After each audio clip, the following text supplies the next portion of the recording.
want to start, before we start reading the Gosho, I'm going to read a couple of definitions from the regular dictionary. Okay, because I had somebody try and tell me that there's no such thing as Nichiren Buddhism, and obviously there is. So let's see, Tommy. It's in the dictionary. It's Nichiren Buddhism, a Japanese Buddhist sect founded by the religious teacher Nichiren, 1222 to 1282, with the Lotus Sutra as its central scripture. Okay, so that's clarified. The actual existence of Nichiren Buddhism is real. It's referred to by almost all the schools now to help separate an understanding that is based on Nichiren's teachings and not Shakyamuni's interpretation specifically. But actually what I really wanted to get to, because it's going to be part of the Gosho, is to understand the word votary. What does votary mean? Who knows what votary is? If I say I'm a votary of the Lotus Sutra, what does that mean? Am I allowed to call myself a votary of the Lotus Sutra? Oh, of course I am. Some people think that you are not, though. Some other followers. Right, other followers. So at any rate, do you know what about? Let me read you what the dictionary definition of a votary is. A votary is a person, such as a monk or nun, who has made vows of dedication to religious service, a devoted follower, adherent, or advocate, or of something or someone. He was a votary of John Keats. So the bottom line is that anybody that's a devoted follower, adherent, or advocate of something is a votary of that thing. Okay? So with that done, let's go to the Gosho for today, which is the letter to Horen, which is on page 505 of Writings for Nichiren Daishonin, Volume 1. And put that down because I'm not going to go there now. I'll go there next week. Okay. So, letter to Horen. Let's start with the background on page 523. This is a great Gosho. It's a question and answer. It's very informative. It's a very clear message, too, by the way, because I've already gone through it once many years ago, and then I just went through it again for preparation for this conversation. So please pay attention. All right, the background on 523. Letter to Horen. Background. Soya Kyoshin, to whom this letter was addressed. So Horen is really a given name to a guy named Soya Kyoshin, right? Okay. To whom this letter was addressed, lived in Soya village in Katsushika district of Shimosa province. Sometime around 1260, he converted to the Daishonin's teachings. Then around 1271, he became a lay priest, whereupon Nichiren Daishonin bestowed upon him the Buddhist name Horin, law lotus. At the time he received this letter, Kyoshin had been practicing the Daishonin's Buddhism as one of the leading believers in the area for about 15 years. Why does it seem like I have not enough light? I don't know why. Yeah, it's all on. This somewhat lengthy letter, which is 20 pages, was written at Minobu in the 4th month of the 1st year of Kenji, when the Daishonin was 54 years old. It is among 9 extant writings that the Daishonin sent to Kyoshin, 2 of which were written in classical Chinese. So Nichiren Shu didn't destroy them. Their contents clearly indicating that he was highly educated. Kyoshin must have been if he was reading classical Chinese. The Daishonin had just received from Kyoshin a written declaration of the sort commonly read aloud at a memorial service, in which he explained that he had recited the Lotus Sutra to commemorate the 13th anniversary of his father's death. In addition, Kyoshin mentioned that he had been performing a recitation of the verse section of the sutra's lifespan chapter daily since the time of his father's passing. In response, the Daishonin tells him that his devotion to the sutra is the truest form of filial piety, since only the Lotus Sutra can lead one's parents and all other living beings to Buddhahood. Here the Daishonin introduces the ancient Chinese story of the calligrapher Wulong and his son Ailong, in order to illustrate how immeasurable the merit is that Kyoshin has been transferring to his deceased father through his continued recitation of the verse section of the lifespan chapter. In the story, the calligrapher, Elong, transcribes the title of each volume of the Lotus Sutra. As a result, he is able to save his father from his terrible distress in the hell of incessant suffering. But even such benefits as these, the Daishonin encourages Kyoshin, cannot compare to the benefits to be obtained from reciting the sutra. The Daishonin tells him that the verse section of the lifespan chapter represents the very heart of the 28 chapters of the Lotus Sutra, and that the benefits to be gained from reciting it can only be calculated and expressed by a Buddha. The Daishonin also gives his disciple instructions in various other teachings. He discusses the wonderful rewards to be gained by one who praises and makes offerings to the votary of the Lotus Sutra of the latter day of the law. So that would be specifically Nichiren. It would be specifically talking about Nam-myoho Renge-kyo, somebody that upholds Nam-myoho Renge-kyo. Kyoshin himself is actually a votary of the Lotus Sutra. He's a leader in his area. Okay, he's a 15-year member. He also discusses, continuing in the middle of page 523, second column, he also discusses, and this is what I want you to hear, he also discusses the great gravity of the offense incurred by one who slanders the votary. With regard to specific details about the practice of the Lotus Sutra, the Daishonin points out that the way to practice its teachings will necessarily, the Daishonin says this, will necessarily vary with the times, and that a person of wisdom is one who perceives the times correctly and spread the teachings accordingly. And he declares, so it's not a static process of a priesthood that just continues to do the same frickin' thing over and over and over and over again. Do you understand? It's something that accords with the times. And I'm not saying this. This is Nichiren Daishonin saying this. This isn't Daisaku Ikeda saying this. This is Nichiren Daishonin saying this. And he declares that practice in the latter day means spreading the Lotus Sutra without begrudging one's life. That means you're going to take on anything and everybody to expound the correct teaching and not be intimidated by other people. Right. Because he himself has carried out precisely this sort of practice, the Daishonin says he has been persecuted by the authorities and is detested by all the people of Japan. So by practicing the correct practice, the Daishonin says that's what brought on all of the persecution that he experienced, okay, by authorities, and that he was subsequently detested by all the people of Japan. So being hated means nothing, actually, okay? Being agreed with means nothing, actually, okay? And he notes he was earlier forced to live under bitter conditions at a bleak and desolate location in exile on Sado Island, and is now dwelling where there are no provisions at all in an isolated mountain valley called Minobu. The Daishonin mentions how moved he is that Kyoshin has come all the way to see him in such a forsaken place. Commenting upon his 3 remonstrations with the Kamakura authorities, the Daishonin proclaims that it is their disregard for his teachings and the persecution of him that have brought down the country, down upon the country a string of major calamities.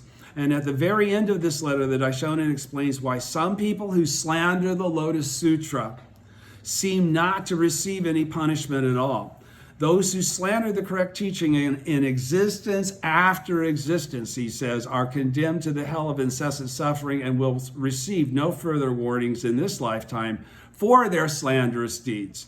For further details regarding this matter, the Daishonin asks Horen to refer to the Lotus Sutra and the Nirvana Sutra. It is also discussed in the opening of the eyes on page 279, 280. I was going to pull that out. I will maybe some other time. It's very, very specific about this issue. Okay, so not me saying all this stuff. It's Nichiren Daishonin. And if that makes me sound obnoxious or arrogant, I apologize. But that's actually what the teaching is.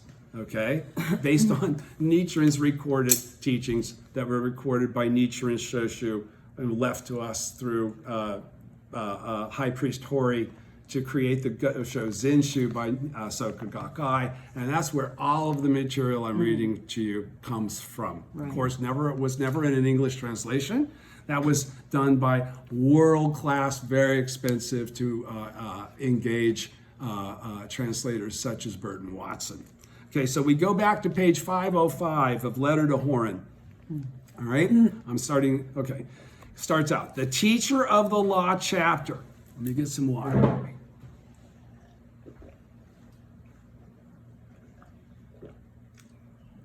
Ought to be just about right on this. The teacher of the law chapter in the 4th volume of the Lotus Sutra states, if there should be an evil person who, his mind destitute of goodness, should for the space of a kalpa appear in the presence of the Buddha and constantly curse and revile the Buddha. Everybody's listening to what I'm saying, right? Yeah. Okay.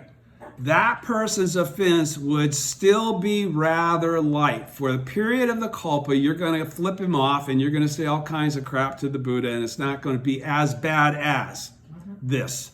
But if there were a person who spoke only one evil word to curse or defame the lay persons or monks or nuns who read and recite the Lotus Sutra. By the way, I do that every day. Do you? Yes, you do. Then his offense would be very grave. Okay? So don't mess with correct teachers and correct practitioners. The great teacher Myolo commented on this. The benefits conferred by this sutra are lofty, and its principles are the highest. Therefore, this statement is made with regard to it. Nothing like this is said about any other sutra. So again, this comes from the Lotus Sutra itself. With regard to the meaning of this sutra passage, the definition of a kalpa is as follows. So he's talking about somebody that's going to curse and revile the Buddha for the period of a kalpa. He's going to explain to you, how long is that this guy would be doing this? And it's really not a big deal compared to speaking a single word of slander towards a correct practitioner. He says, with regard to the meaning of this sutra passage, the definition of a kalpa is as follows. Suppose that the span of human life is 80,000 years, and that it decreases 1 year every 100 years. He's saying, now, again, consider, he didn't say this is the way it is. He's saying, understand this analogy of a kalpa. Suppose that the span of human life is 80,000 years and that it decreases 1 year every 100 years, or 10 years every 1,000 years. Let us suppose that it decreases at this rate until the lifespan has reached 10 years. At this point, a person 10 years old would be like an 80-year-old man of today. Then the process would reverse, and after 100 years, the lifespan would increase to 11 years, and after another 100 years to 12 years. After 1,000 years, it would have increased to 20 years, and this would continue until it once more reached 80,000 years. At the time required to complete this combined process of decrease and increase is called a kalpa.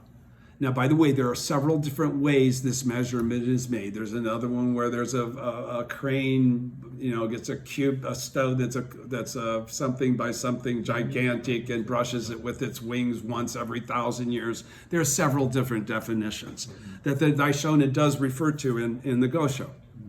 But the point is it's an immeasurably long time, all right?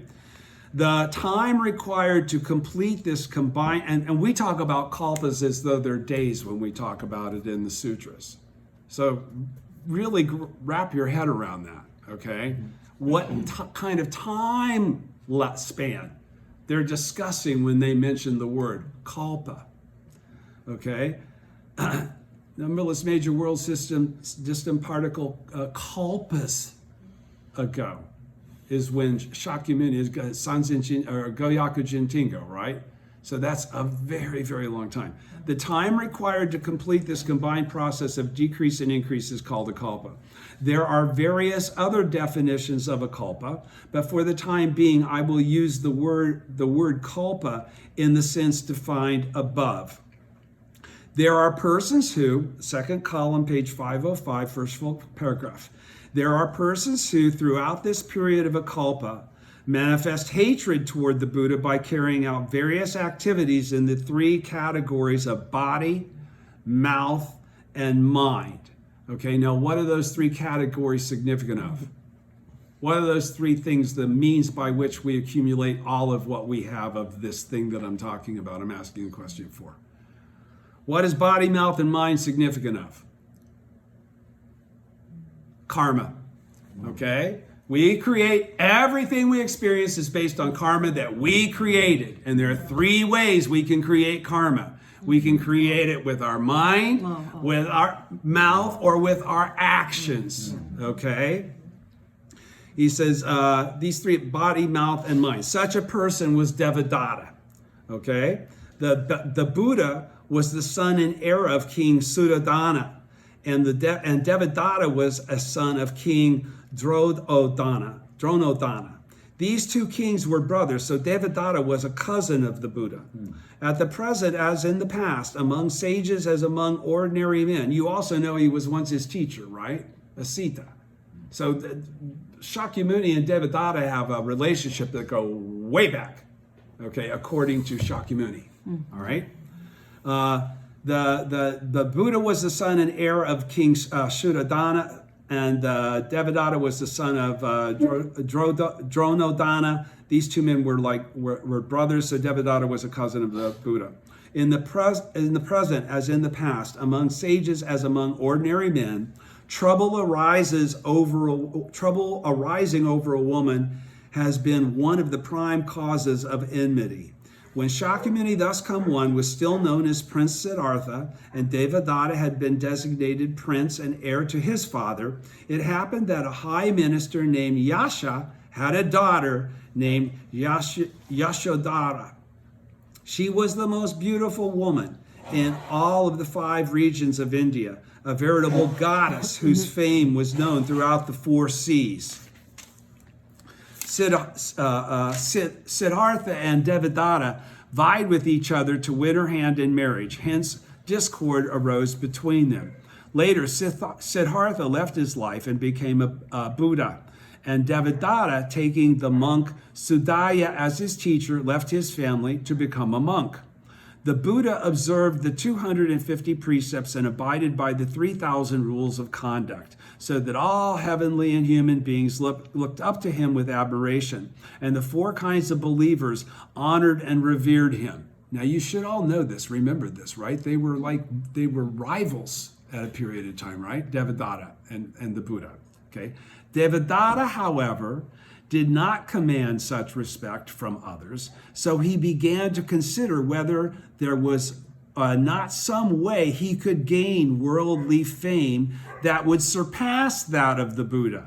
He came across 5 criteria by which he might surpass the Buddha and gain recognition from society. As noted in the 4-fold rules of discipline, they were to wear robes of rags, 2, to seek food only by begging, 3, to eat only 1 meal a day, 4, to sit out always in the open, and 5, to take neither salt nor the 5 flavorings, other seasonings to season his food. The Buddha would accept robes given to him by others, but Devadatta wore only robes made of rags. The Buddha would accept meals that were served to him, but Devadatta lived on alms alone. The Buddha would eat once, twice, or 3 times a day, but Devadatta would eat only once. The Buddha would take shelter in graveyards or under trees, but Devadatta sat out in the open all day long. What a pious, perfect person, right? Devadatta. The Buddha would, on occasion, consent to take salt or the 5 flavors, but Devadatta accepted none of them. And because Devadatta observed these rules, people came to believe that he was far superior to the Buddha, and that they were as far apart as clouds and mud. In this way, Devadatta sought to deprive the Buddha of his standing. The Buddha was supported by the lay believer King Bimbisara, which is Ajatasatru's dad, Every day the king supplied 500 cartloads of alms to the Buddha, Ajatashatru's dad Bimbisara, as well as to his disciples, doing so over a period of years without missing a single day. Devadatta, jealous of such devotion and hoping to secure it for himself, won Prince enemy before birth, which is Ajatashatru, over to his side and persuaded him to kill his father, King Bimbisara. He himself set out to kill the Buddha. He's talking about Devadatta, right? Hurling a rock, this is the page 506, second column, hurling a rock and striking the Buddha with it on his toe. Such was the deed he carried out with his body. In addition, he slandered and cursed the Buddha, calling him a liar and a deceiver. Such was the deed he committed with his mouth. And in his heart, he thought of the Buddha as a foe from his previous lifetime. Such was the deed he engaged in with his mind. The great evil of these three interacting deeds has never been surpassed. So Devadatta has always been considered the most evil of all evil people, even though he still attains Buddhahood, according to the Lotus Sutra. Suppose that a terribly evil man, middle of page 506, suppose that a terribly evil man like Devadatta were to engage in these three types of deeds and for an entire medium kalpa, curse and revile Shakyamuni Buddha, striking him with staves and behaving toward him with jealousy and envy. The enormous guilt he would incur would be weighty indeed. This great earth of ours is 168,000 yojanas thick, and therefore it is capable of supporting the waters of the four great seas, the dirt and stones of the 9 mountains, every kind of plant and tree, and all living beings, without ever collapsing, tipping, or breaking apart. And yet, when Devadatta, a human being whose body measured 5 feet, committed no more than 3 cardinal sins, 3 out of the 5, right? The great earth broke open and he fell into hell. The hole through which he fell still exists in India. The Tripitaka master Swantang stated in the text known as the Record of the Western Regions that when he journeyed from China to India for the sake of his practice, he saw it there. However, it is said that if one neither at heart thinks ill of the votary of the Lotus Sutra in the latter age, nor in one's bearing shows envy toward him, but merely reviles him in a joking manner, then the consequences will be even worse than those brought about by Devadatta when, by committing the 3 types of deeds, he cursed and reviled the Buddha for an entire medium kalpa. How much worse then would the consequences be if the people of the present age were to set about conducting themselves like Devadatta, carrying out these 3 types of deeds and with truly evil hearts over a period of many years, cursing, reviling the votary of the Lotus Sutra, subjecting him to defamation and insult, insulting and feeling jealous of him, beating and striking him, putting him to death under false charges, and murdering him. Okay, now President Ikeda hasn't gotten the very end of that part about, being beaten and shit like that, but he's certainly gotten the many years of continuous defamation and everything else that was just qualified in here by the Daishonin that's coming from the sutra. He's qualifying. In my opinion, that's what this all equals. Question, middle of page 507, first column. When someone displays animosity toward the votary of the Lotus Sutra in this latter age, what hell will that person fall into? And again, if you are all indeed devoted to this sutra and do not begrudge your life and its practice, you are in fact votaries. So he's talking about you, not just himself. All right. Question, when someone displays animosity toward the votary of the Lotus Sutra in this latter age, it's a very long time. So many people will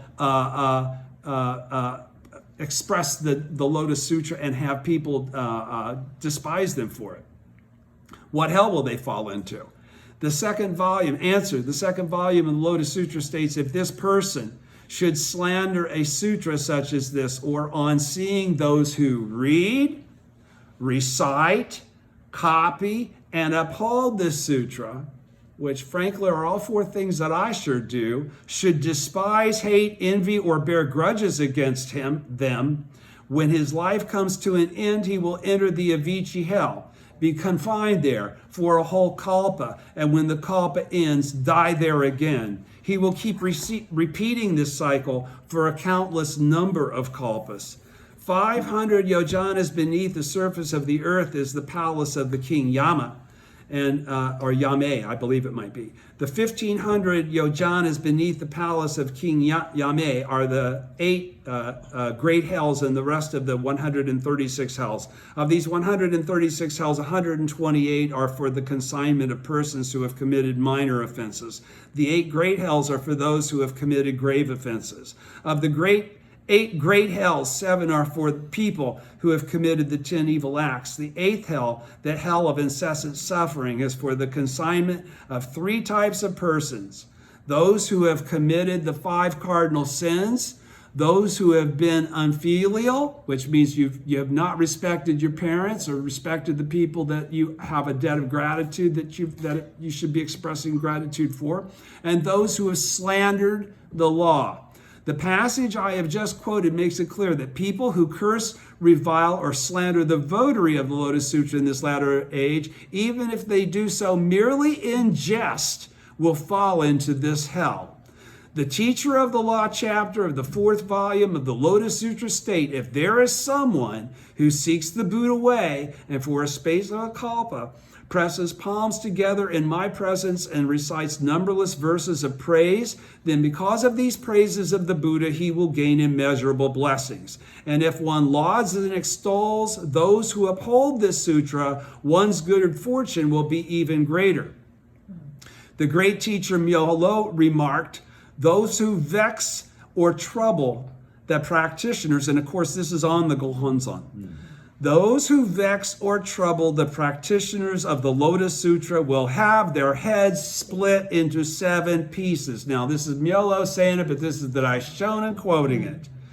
But those who give alms to them will enjoy good fortune surpassing the 10 honorable titles. Okay? Among human beings, the foremost is the ruler known as the wheel-turning king. When a wheel-turning king is about to appear in the world, an omen precedes him. A huge tree known as a udambara, growing up in the midst of the ocean, bearing flowers and fruits. When a gold wheel-turning king appears, the mountains and seas of the 4 continents become level. The great earth becomes soft as cotton. The seas become sweet as amrita. The mountains become mountains of gold, and the plants and trees turn into the 7 kinds of treasures. The wheel-turning king can travel throughout the entirety of the 4 continents in an instant. Therefore, the heavenly gods guard and protect him. The spirits gather around and serve him, and dragon kings cause rain to fall at the proper time. If ordinary people of inferior capacity follow such a ruler, then they too can travel throughout the 4 continents in an instant. All of these things come about solely because the wheel-turning king abides by the 10 good precepts. And they're giving alms to him, okay? So they're getting even more fortune than he's getting, okay? These are the rewards that result from that observance. Let me read that again. Okay, the wheel-turning king can travel throughout the entirety of going back to 507, the very last paragraph. The wheel-turning king can travel throughout the entirety of the 4 continents in an instant. Therefore, the heavenly gods guard and protect him. The spirits gather about and serve him, and dragon kings cause rain to fall at the proper time.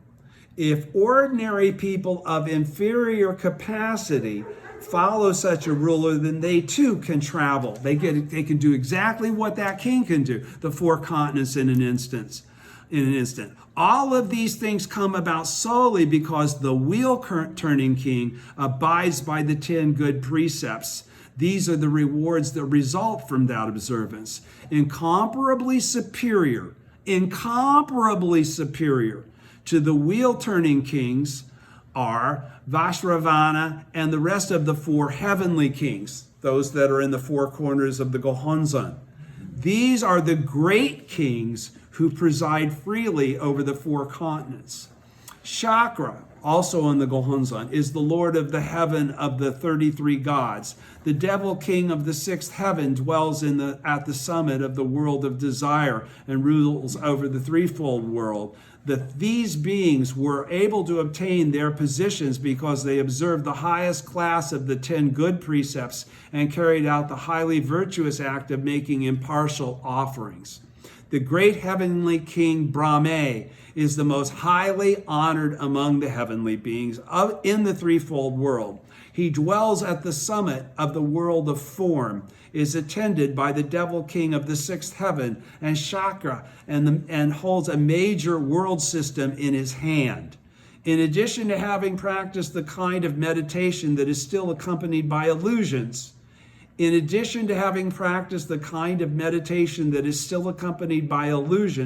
he has cultivated the 4 infinite virtues of pity, compassion, joy, and impartiality. Okay, so now he's going from heavenly beings, now he's going to start talking about voice hearers. The voice hearer is one like Shariputra or Maheke Shayapa, who in addition to observing the 250 precepts and practicing meditation without illusions, has concentrated his attention on the concepts of suffering, emptiness, impermanence, and non-self.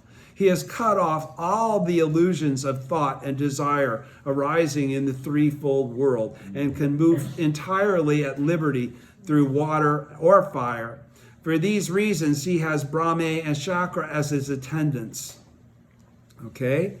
Do you understand? We're going up the 10 worlds actually here as we go on. Okay. The cause awakened one is one who is incomparably superior to the voice hearer. Incomparably superior to the voice hearer. So this is a big step. The cause awakened one is one who is incomparably superior to the voice hearer, one whose advent in the world rivals that of a Buddha, one whose advent in the world rivals that of a Buddha. Long ago, there was a hunter who lived in an age of famine. At that time, he gave a bowl of food consisting of millet as an offering to the Pratyeka Buddha named Rita. As a result, this hunter was reborn as a rich man in the human and heavenly realms for a period of 91 kalpas. In our present world, he was called Aniruddha and was known as the foremost in divine insight among the Buddha's disciples. And there's a whole Gosho on this if you look up point 7 that he wrote to Toki or somebody. Okay, continuing on page 508, second column. The great teacher Myolo commented on this as follows, and it's important for you to understand this. A meal of millet is a trifling thing, but because the donor gave all that he possessed, and because the recipient was a superior being, the donor was able to obtain marvelous recompense. The meaning of this passage of commentary is that though a meal of millet may be insignificant because it was given as an offering to a Pratyeka Buddha, a person of great worth, the donor was reborn again and again with wonderful rewards. This is no different than our efforts in this lifetime that we're promised by the Daishonin are going to manifest as great reward in the future. Next are those known as bodhisattvas, represented by Manjushri and Maitreya. These great bodhisattvas are remarkable beings who are incomparably superior to the Pratyeka Buddhas. Buddhas are beings who have completely dispelled the darkness associated with the 42 levels of ignorance and have attained the stage of perfect enlightenment. They are like the full moon on the 15th night of the 8th month. These bodhisattvas, which I believe is probably like the harvest moon. These bodhisattvas have dispelled the darkness of 41 levels of ignorance, thus reaching the mountain summit of near perfect enlightenment. The next to the last stage, they are like the moon on the 14th night, like the harvest moon.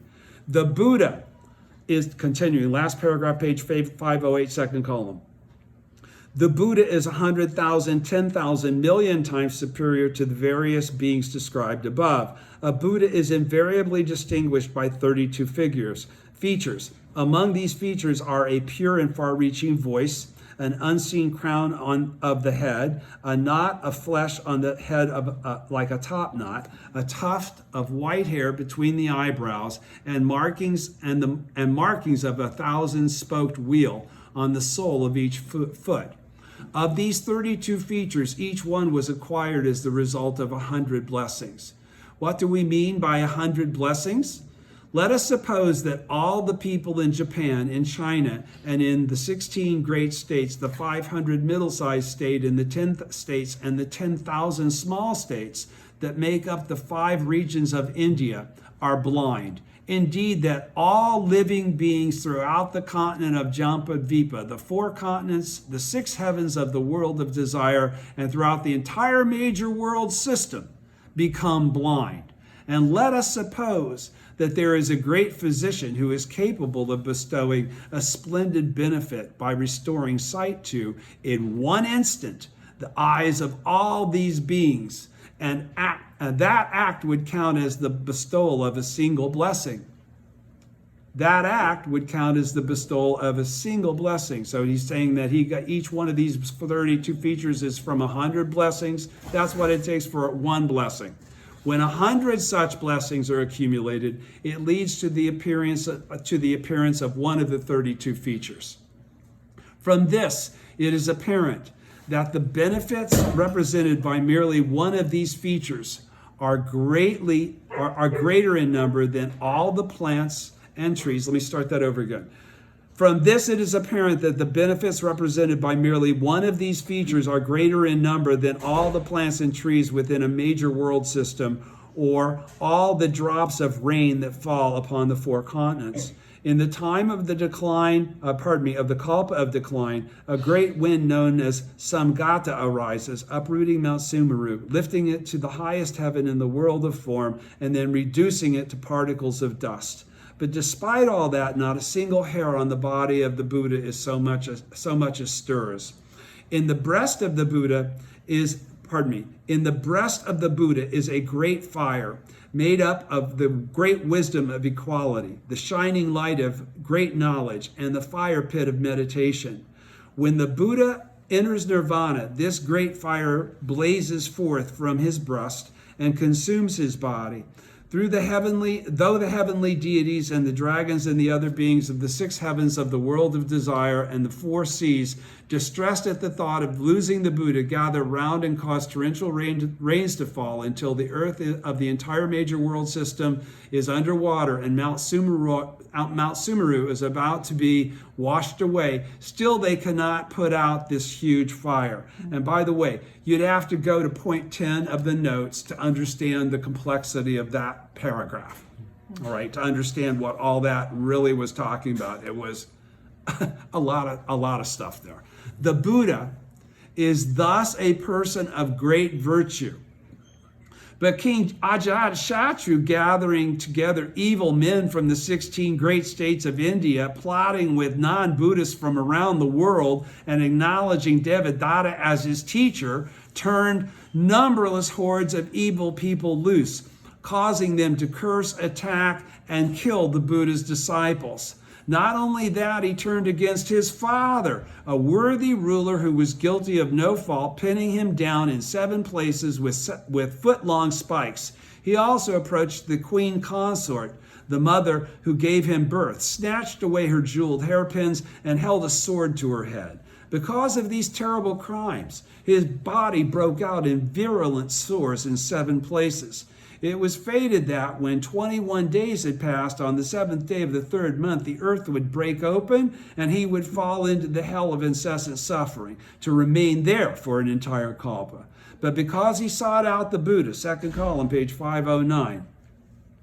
But because he sought out the Buddha, not only did his sores heal, but he was able to escape from the pains of the hell of incessant suffering and live 40 years longer.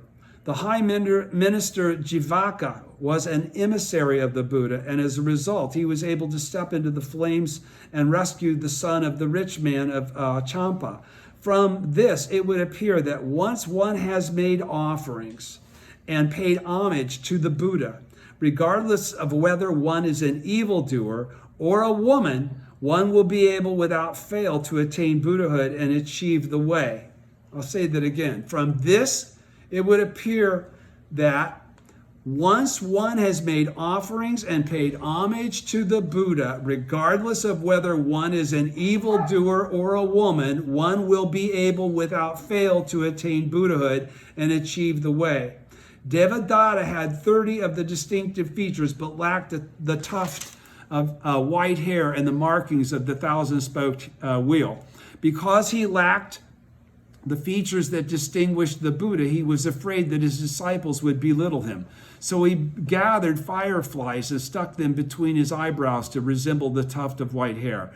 And for the markings of the thousand-spoked wheel, he had a blacksmith make pieces of iron in the shape of a chrysanthemum blossoms and tried to brand them on the soles of his feet. But he succeeded only in burning his feet. As he walked on them, the injury grew worse until he was at a point of death when he confessed to the Buddha what he had done. The Buddha then stroked the burns with his hand, and all the pain went away. One might suppose that Devadatta would repent and reform his ways, but instead he went about telling people that Gautama practiced petty healing tricks and that he resorted to magic. And yet the Buddha harbored no grudges against such enemies. How then could he ever cast aside anyone who had even once put faith in him? This is how great the Buddha was. Therefore, when he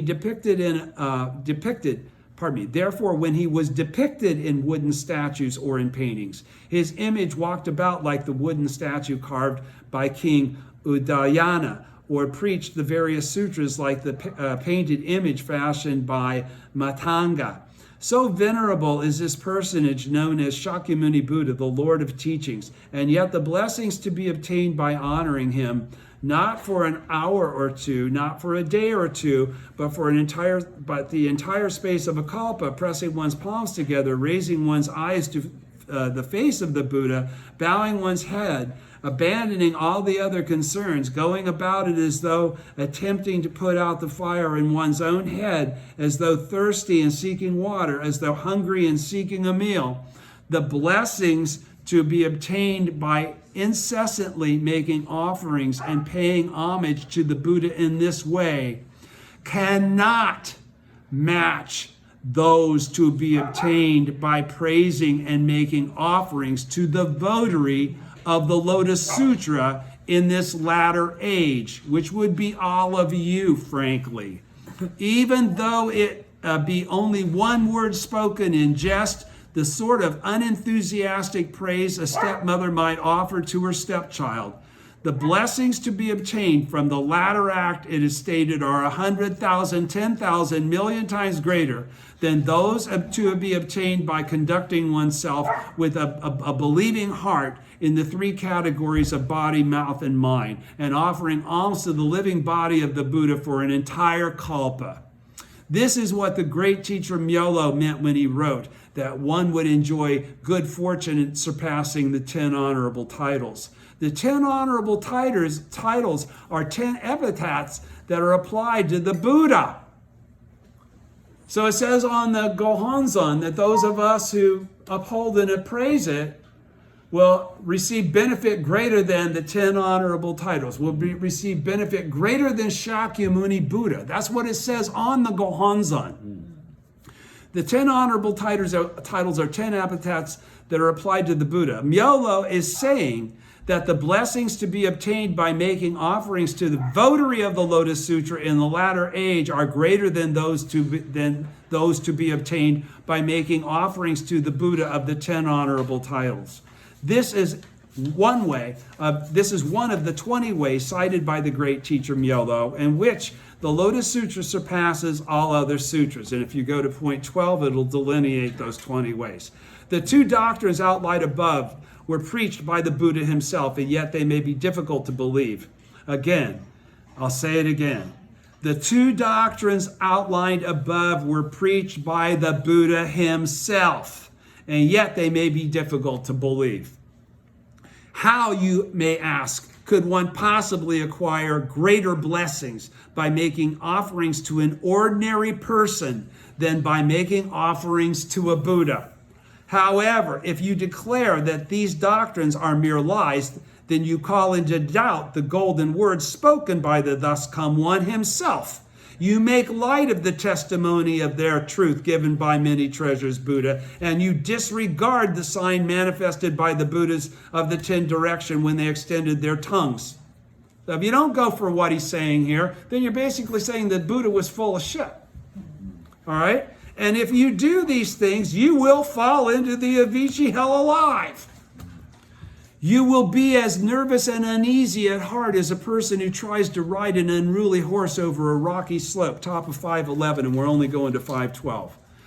On the other hand, if you believe these doctrines, at the top of page 511, first column, you will become a Buddha of perfect enlightenment. If you believe the giving alms to the votary will bring more benefit than doing it for thousands of years to Shakyamuni Buddha, the world-honored one, then you will become a Buddha of perfect enlightenment. How, then, are you to go about nurturing faith in the Lotus Sutra? For if you try to practice the teachings of the sutra without fail, it will be like trying to enter a jeweled mountain without hands to pick up its treasures, or like trying to make a 1,000-mile journey without feet. The answer is simply to examine the proof that is close at hand and thus take hold of faith that is far off. Wow, that's a really packed paragraph. Let me read it again. Page 511, top first column. On the other hand, if you believe these doctrines, you will become a Buddha of perfect enlightenment. How then are you to go about nurturing faith in the Lotus Sutra? For if you try to practice the teachings of the sutra without faith, it will be like trying to enter a jeweled mountain without hands to pick up its treasures, or like trying to make a 1,000-mile journey without feet. The answer is simply to examine the proof that is close at hand and thus take hold of faith that is far off. To look at the proof of actual fact and sustain the balance of your life going forward, constantly seeing that proof validated. Okay? And he's basically saying, if you can't believe what Shakyamuni says in the Lotus Sutra, then how in the hell are you going to have the faith that's necessary to become a Buddha? Okay? That's what that was all explaining. And to have faith in the Lotus Sutra is not an easy thing, because you're going to encounter the 3 obstacles and the 4 devils the minute that actually kicks in, to the point that you understand what it's trying to lead you to. The minute you understand yourself to be a thus come one already, just as the Daishonin is going to qualify that you are, okay? That's the point. He says, so on 511, first column, on the first day of the first month of the Buddha's 80th year, when he had finished preaching the Lotus Sutra, he made this announcement: Ananda Maitreya Meheke Shayapa. I came into the world in order to preach the Lotus Sutra. So he qualifies there. Why? What was the purpose of my entire advent? Was to preach the Lotus Sutra. I have accomplished my original intention. The original teaching is the Lotus Sutra. And now there is no further reason for me to remain in the world. 3 months from now, on the 15th day of the 2nd month, I will enter nirvana. Everyone, both those among the Buddha's followers and outsiders, doubted this pronouncement. But since the Buddha's words are never spoken in vain, when the 15th day of the 2nd month at last came, he did in fact enter nirvana. He died. As a result, people recognized that the golden words of the Buddha were true, and they began to have a certain amount of faith in his words. The Buddha made another prediction, saying, 100 years after I pass away, a ruler named Ashoka the Great will appear. He will rule over 1/3 of the continent of Jampadvipa and will erect 84,000 stupas and pay honor to my relics. People doubted this statement as well, but just as the Buddha had predicted, the king appeared, and from this time onward, people believed. The Buddha also said, 400 years after I pass away, there will be a great ruler named King Kanishka. He will gather together a group of 500 arhats, and they will compile the work known as the Great Commentary on the Abhidharma. This prediction also came about just as the Buddha had predicted.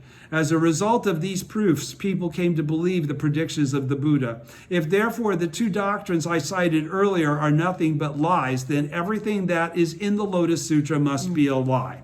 If in the lifespan chapter, the Buddha says that he became a Buddha, numberless major world system, dust particle, kalpas in the past.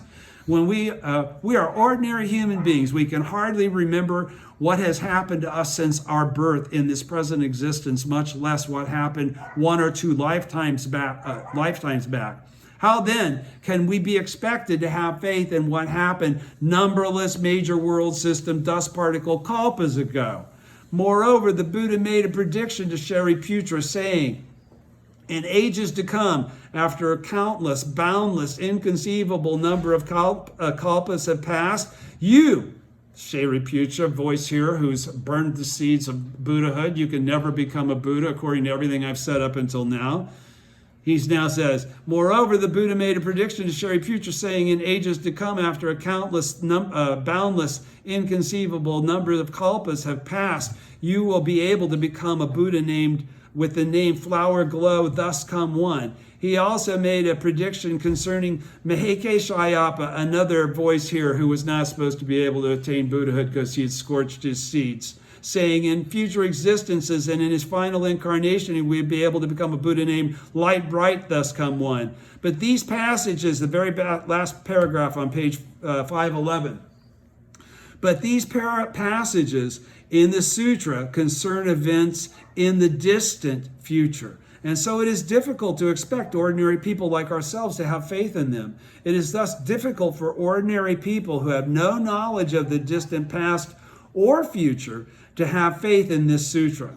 That being the case, even if we were to carry out its practice, what meaning would it have for us? Top of page 512. In light of all of this, because he's going to do a little bit of a summation here, and then we're going to pause because this is a very long go show. He's going to go into, we're going to stop at the bottom of this page. In light of all this, the Daishonin says, it would seem that when one who is able to show clearly visible proof in the present expounds the Lotus Sutra, there also will be persons who will believe. Now, what's he saying there? Is he all just talking about himself? He is talking about himself because that's what he's doing.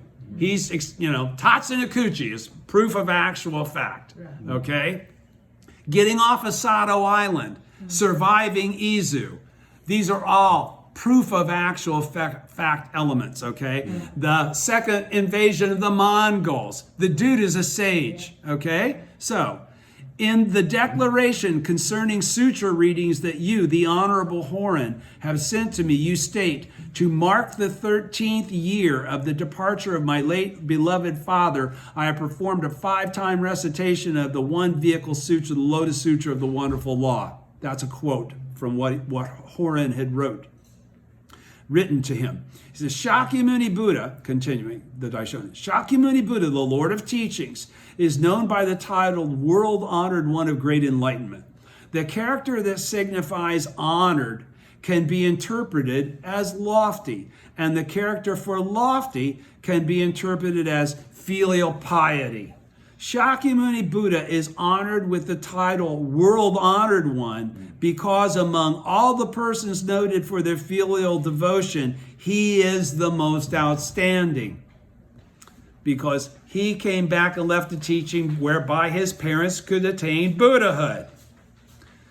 The body of Shakyamuni, thus come one, was golden-hued and endowed with 32 features. Among these 32 features was an unseen crown of the head, which means that although the Buddha was 16 feet tall, he should have been in the NBA.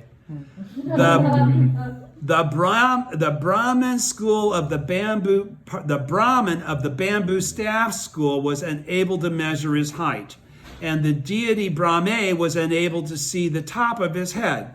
Hence the name, an unseen crown of the head. And he gained this characteristic because he was a great man who was foremost in filial devotion. Mom and dad, guys, so important. There are two classics on filial piety. One is a non-Buddhist work, the classic filial piety by the sage known as Confucius. The other is a Buddhist text, the work known now as the Lotus Sutra. The one text is Buddhist and the other not. With regard to this point, their import is the same. What inspired Shakyamuni to devote himself to religious practice over kalpas, equal in number to dust particle kalpas in an effort, what inspired Shakyamuni to devote himself to religious practice over kalpas equal in number to dust particle kalpas, to dust particles in an effort to attain Buddhahood? It was nothing other than the ideal of filial devotion, to make all people equal to myself, starting with mom and dad. They're the reason I can exist. They're the reason I've been born. All the living beings of the 6 paths and the 4 forms of birth are our mothers and fathers. All the living beings of this that Shonen is saying, all the living beings of the 6 paths and 4 forms of birth are our mothers and fathers. Therefore, as long as Shakyamuni was unable to treat them all, Therefore, as long as Shakyamuni was unable to treat them all with filial devotion, he refrained from becoming a Buddha. So it's everybody. The Lotus Sutra offers a secret means for leading all living beings to Buddhahood. What would be that secret means? Nam-myoho Renge-kyo, hidden in the depths of the 16th chapter. Can only be revealed in the 5th 500-year period after the Thus Come One's passing. The Great Pure Law. The Lotus Sutra offers a secret means for leading all living beings to Buddhahood. It leads one person in the realm of hell, one person in the realm of hungry spirits, and thus one person in each of the 9 realms of the existence of the 9 realms of existence to Buddhahood, and thereby the way is open for all living beings to attain Buddhahood. The situation is like the joints in a piece of bamboo. If one joint is ruptured, then all the joints will split. Or it is like the move known as shicho in the game of Go. If one stone is declared dead, then many stones will die. The Lotus Sutra also is like these. Metal has the power to cut down trees and plants, and water has the power to extinguish any kind of fire. In like manner, the Lotus Sutra has the power to bring all living beings to the state of Buddhahood. All living beings. Among the living beings of the 6 paths and the 4 forms of birth, there are both men and women. And these men and women all were our parents at some point in our past existences. Among the living beings of the 6 paths and the 4 forms of birth, there are both men and women. And these men and women all were our parents at some point in our past existences. Therefore, as long as even one of these fails to attain Buddhahood, then we ourselves cannot become Buddhists. Hence, people of the 2 vehicles are referred to as those who do not know how to repay their debt of gratitude. Of the people of the 2 vehicles. What are the 2 vehicles? Voice hearers and cause awakened ones, right? Are referred to as those who do not know how to repay their debt of gratitude, and it is taught that they will never be able to attain Buddhahood. This is because they do not universally manifest their sense of filial devotion. The Buddha became enlightened to the Lotus Sutra, and as a result of the filial devotion that he showed to the mothers and fathers of the 6 paths and the 4 forms of birth, his person was endowed with blessings. Okay, and then I could continue, but there'd be nothing to read next week, and we're already at about an hour. So we'll finish the letter to Horin next week. All right, thank you. Thank you. Thank you.